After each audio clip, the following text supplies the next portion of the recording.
一般人来做168轻断食的时候，老是要有饥饿感。从你断食开始2个小时左右，你就开始饿了，饿一会儿以后你就饿过头了，饿过头了一会儿以后你又饿了，再饿了一会儿以后你又饿过头了，一直到你去睡觉，然后第二天早上醒来又是饿的。这种饥饿感的来源呢，最主要还是因为吃一般饮食的人，因为你食物里面碳水化合物的热量比较多，你吃完最后一餐饭了以后，你的血糖上升，然后血糖下降，血糖降下来以后，你就饥饿感就来了。可是这个时候你就进入断食的状态了，因为进入断食状态你又不能吃东西，那这个时候呢，你就只好忍着一会儿以后呢，你说我就饿过头了。饿过头这个现象是怎么发生的呢？你血糖下降了以后，说明你吃下去的葡萄糖的热量可以被你用的部分你用掉了，你来不及用完的部分你身体也把它存起来了。这个时候你血液里面的血糖啊，已经降到了一个相对比较低比较平稳的地方，意思就是说你血液里面没有更多现成的能量可以用啊，我们身体会有信号。这个时候呢，这个信号就会通知我们的肝脏释放一点肝糖原出来，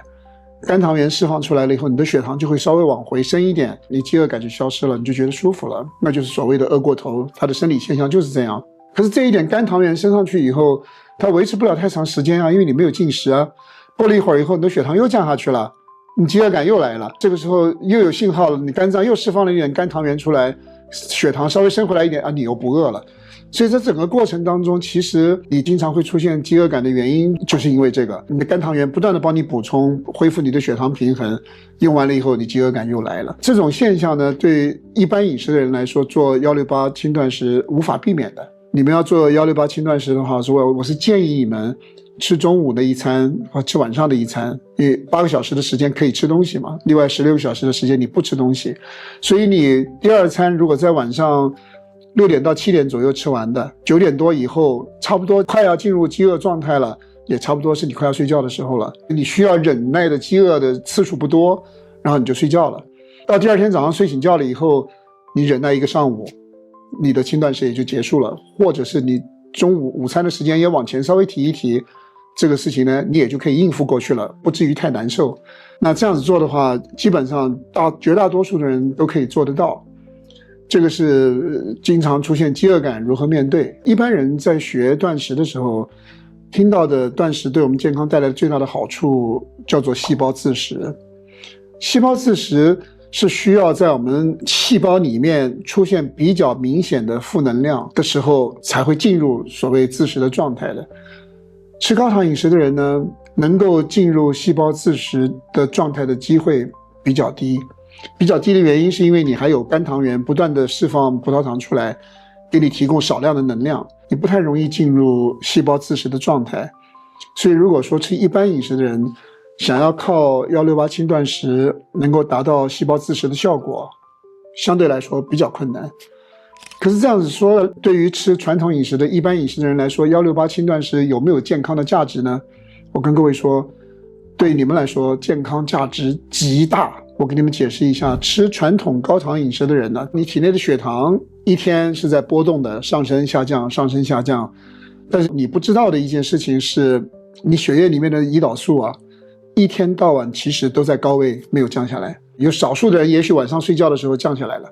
可是对大多数的人来说，连在晚上睡觉的时候你的胰岛素都没有降下来。这个胰岛素一天到晚都在高位的人呢，对健康的危害是很厉害的，因为胰岛素本身它就是有毒性的，所以慢性炎症比较厉害，胰岛素抵抗变得比较厉害，你的胰腺呢一天到晚也在超负荷的工作，你整个身体的代谢背景啊就不理想，代谢背景不理想的人就比较容易出现代谢性的毛病啦，比方说血脂高啦，比方说脂肪肝啦，血糖不稳定啦等等的。168轻断食对你的好处是什么呢？你每一天有16个小时的时间是不进食的，所以呢在这样的状态下，你每一天大约会有10个小时的时间左右，你身体里面的胰岛素是降下来的。你不要小看这个10个小时了，它带给你的健康的好处非常大，它会让你的代谢健康啊得到恢复，你整个代谢的背景啊会得到改善。你要如何去做可以让168发挥最大的价值，然后让你能够最轻松，比较没有饥饿感，你可以做一点小小的改变，就是你的饮食里面，第一，升糖速度快的碳水化合物尽量的不要吃，或者是你一天当中的第二餐不要吃，只有第一餐吃，第二餐不吃的话，你得到的好处多得多呀。因为你第二餐的食物吃下去以后不会升糖啊，但是呢，缺点是你饥饿感的次数会比较多。但是无论如何，你的胰岛素降下来的时间会变得更长。如果你要得到更完整的好处的话，你的第一餐呢，不要吃快速升糖的食物，你的碳水化合物从精致的米面、馒头、包子换成根茎类的碳水化合物，土豆、番薯、紫薯这些碳水，然后其他的你就吃肉吃菜的话，如果你的第一餐跟第二餐都这么吃，非常有可能你的168轻断食的饥饿感就明显的下降了，你就变得很舒服了。那么也由于你碳水化合物结构的改变，你的血糖升得不那么高，在你8个小时进食的那个时间段里面，你的胰岛素都不会升这么高，然后进入168的轻断食的时间段里面，你胰岛素降的就比较快，因为它高度比较低，不那么高，比较容易降下来，所以你整个给健康带来的好处呢，就非常显而易见了。它对很多的代谢性的健康问题啊，它会有相当大的改善作用的。每一个人遇到的挑战不一样，可是呢，它对稳定血糖啦，它对调节胰岛素抵抗啦，甚至于对于恢复脂肪肝呢，都会有非常显著的帮助的。做168轻断食的人呢，需要注意一件事情，如果你在态度上不重视营养的话，你就容易营养吃不够啊，因为你每一天进食的次数变少了。说实在话，我们平常就没有人专注说我吃的东西营养够不够，但是因为你一天吃东西的次数比较多，所以呢，营养缺失的机会就会比较低。那现在如果你一天只有2次进食的机会了，你对营养不够严肃的话，你容易出现营养不均衡、营养不够的现象，时间久了以后对你健康不利的。用简单的方式如何操作能够让你比较好的照顾到你的营养呢？第一，鸡蛋每天吃，鸡蛋是全营养。第二，不同种类、不同颜色的蔬菜，不是数量越多越好，种类越多越好。所以你最好是每一天2顿饭里面蔬菜的种类加在一起有5、6种不同的蔬菜。如果你们家做菜的有喜欢放几个蒜片，你把那几个蒜片也吃掉。如果有几根葱段，你把那几根葱段也吃掉。蔬菜的种类越多，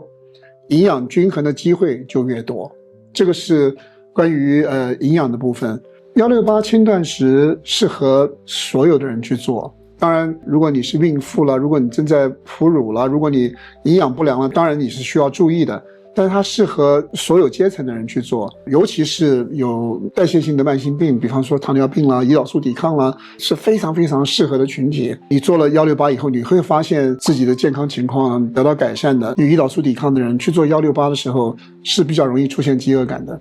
因为你的胰岛素比较高，在你断食的时候，你身体不容易得到能量的补充，所以在8个小时的时间里面，如果你出现饥饿感了，你可以吃东西的。168并不是说你一天只准吃2次，是8个小时的时间段里面你可以吃东西，所以你不需要过度的严格。断食对身体的好处需要注意另外一个小细节，如果出现明显的饥饿感了，如果你扛着不吃的话，你身体就会有压力的。